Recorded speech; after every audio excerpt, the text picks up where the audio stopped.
Hai semuanya, selamat datang di podcast dengan materi kinematika dan dinamika. Perkenalkan, kami yang membuat podcast ini. Nama saya Muhammad Reza Falevi. Nama saya Zaki Abdul Lisan. Nama saya Elza Sofi Maulana. Saya Imam Muzaki Ihsan. Nama saya Muhammad Azril Livana. Nama saya Wildan Bani Ferian. Saya Bimo Rizky Teatul. Nama saya Ilyas Siswanto. Semoga kalian bisa menikmati dan mendapat inspirasi dari setiap episode kita. Pernahkah kalian merasa bingung dengan kinematika dan dinamika?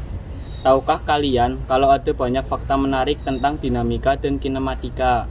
Coba dong sebutkan dan jelaskan fakta-fakta menarik tentang kinematika dan dinamika. Silahkan, barangkali ada yang mau menjawab. Saya Elza. Saya akan menjawab pertanyaan tersebut. Nomor 1, tentang gerak tanpa penyebab.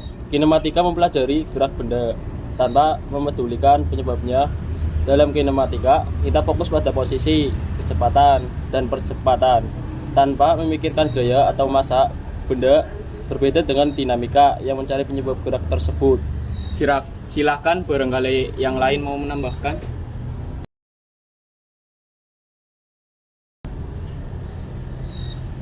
Saya Zaki akan menambahkan jawaban dari pertanyaan tersebut.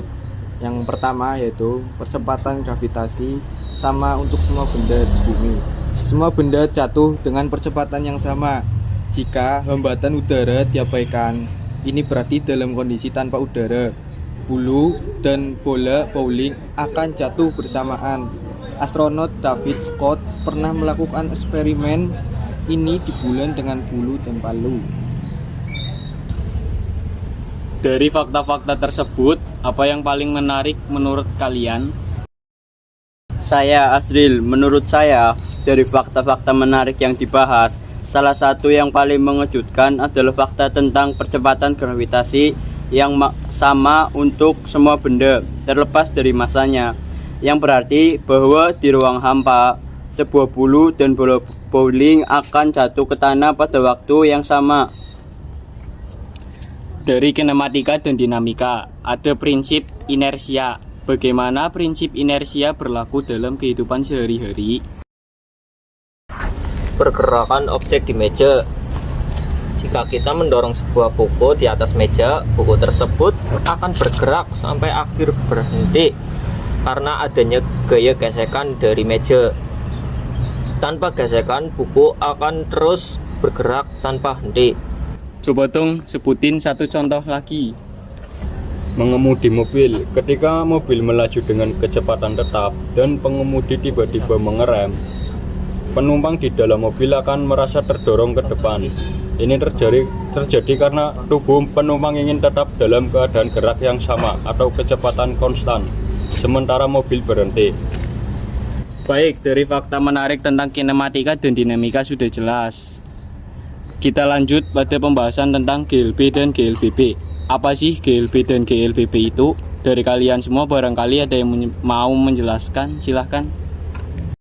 Secara definisi, GLB atau gerak lurus beraturan adalah gerak suatu benda pada satu lintasan lurus yang mempunyai kecepatan tetap. Contoh dari GLB adalah kereta api yang bergerak di rel yang lurus dan datar. Juga di mobil saat jalan tol yang lurus dijalankan dengan kecepatan yang tetap. Dari GLB sudah dijelaskan oleh Mas Bimo. Barangkali ada yang mau menjelaskan apa itu GLBB?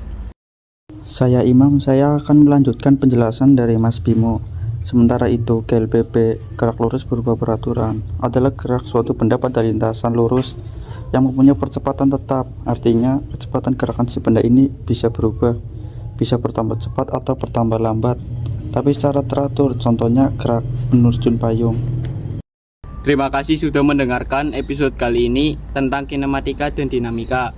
Semoga obrolan kita hari ini bisa membuka perspektif baru tentang bagaimana gerakan dan gaya bekerja, baik dalam kehidupan sehari-hari maupun dalam fenomena alam yang lebih besar.